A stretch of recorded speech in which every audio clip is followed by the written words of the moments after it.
الله أكبر الله أكبر.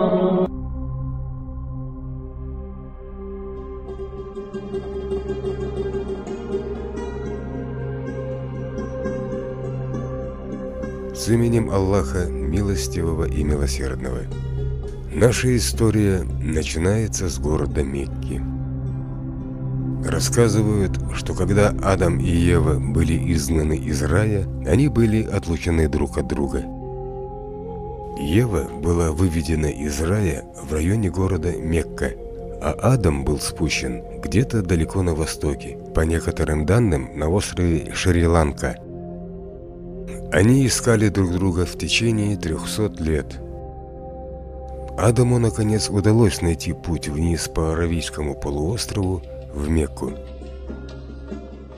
Местом, где они наконец воссоединились, было на вершине горы Арафат, недалеко от города Мекка.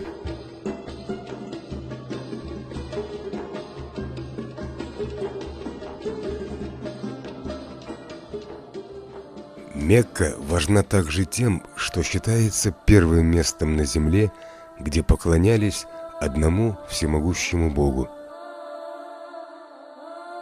И так было в этом самом месте, когда Ибрахим и его сын Исмаил построили первый дом для поклонения Богу.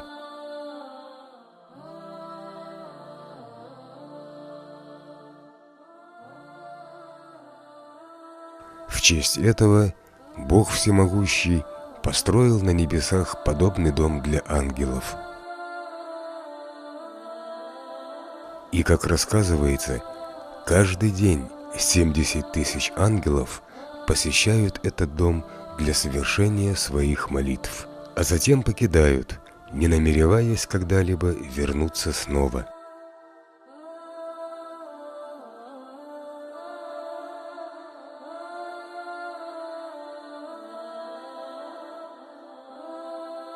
Когда Ибрахим и Исмаил завершили строительство священного дома, оставалось еще одно место, куда нужно было уложить последний камень. Итак, Ибрахим послал своего сына Исмаила найти единственный камень, который он мог бы вставить в это место. Но Бог Всемогущий предназначил, что последний камень, который будет вложен в это место, не будет из материала этого мира. Вместо него будет камень непосредственно из сердца рая. Затем ангел Джабраил доставил камень Ибрахиму, после чего он приступил к его укладке.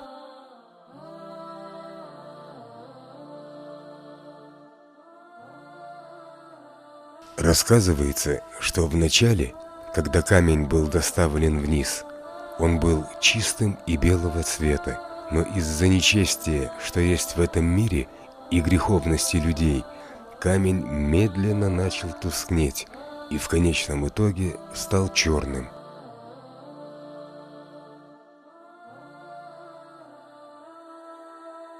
Шло время, и город с людьми Мекки развивался, придерживаясь чистого единобожия, в поклонении только одному Богу.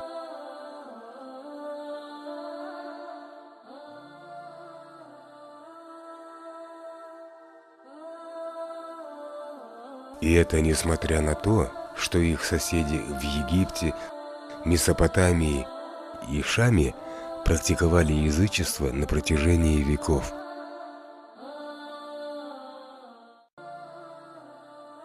Но все это изменилось после того, как купец по имени Амр ибн Люгай начал вести свою торговлю за пределами Мекки.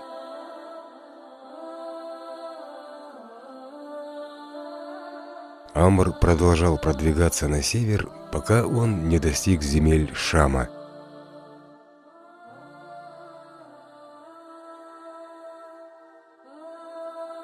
Амр был первым свидетелем таких вещей, как современная архитектура, богатая литература и, конечно, идолопоклонство.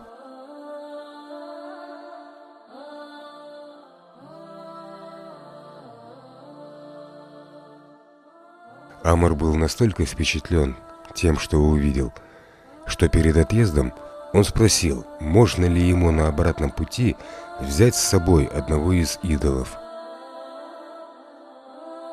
Люди согласились, и Амар взял идола и поместил его вместе с другими товарами в своем караване.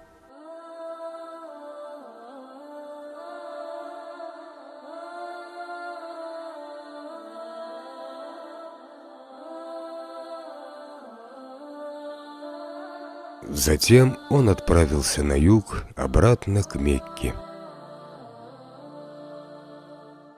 Когда Амар вернулся домой, он сразу же взял идола и установил его прямо перед священным домом. Затем он принялся рассказывать людям, что этот идол теперь их бог, которому они будут поклоняться. К сожалению, из-за всеобщего невежества жителей эту идею не отвергли, и никто ей не воспротивился. И с течением времени люди стали поклоняться все большему и большему количеству различных идолов. До тех пор, пока, как это рассказывается, к концу VI века не стало насчитываться более 360 различных идолов, окружающих священный дом в Мекке.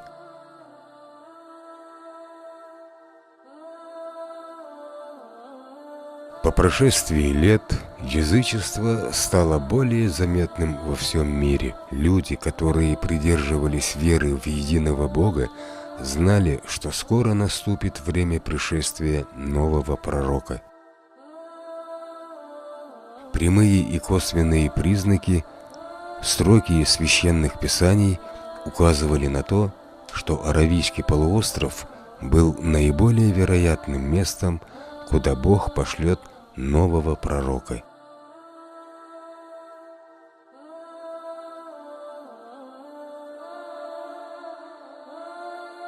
В это время в Римской и Персидской империях у власти стояли жестокие правители, которые очень враждебно относились к любому типу восстаний, будь они идеологическими или политическими, а также и религиозными. В то время как Аравийский полуостров, с одной стороны, хотя и был глубоко погрязшим в язычестве, но являлся территорией под управлением родоплеменных законов, и в нем никогда не было реального централизованного правления. Пока шло время, все больше и больше людей начинали перемещаться ближе к Аравийскому полуострову в ожидании появления следующего пророка.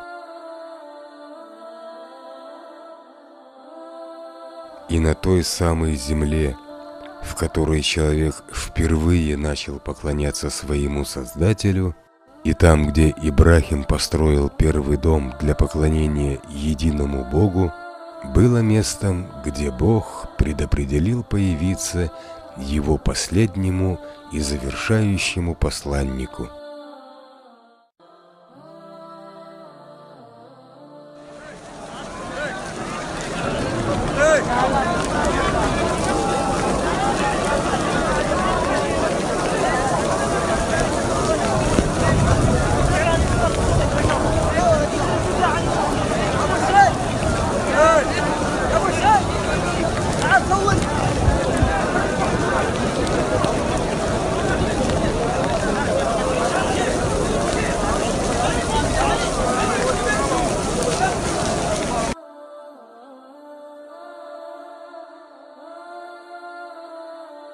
Не забудьте подписаться на канал. Подписавшись на канал, вы не только приобретаете знания, но и являетесь распространителями ислама.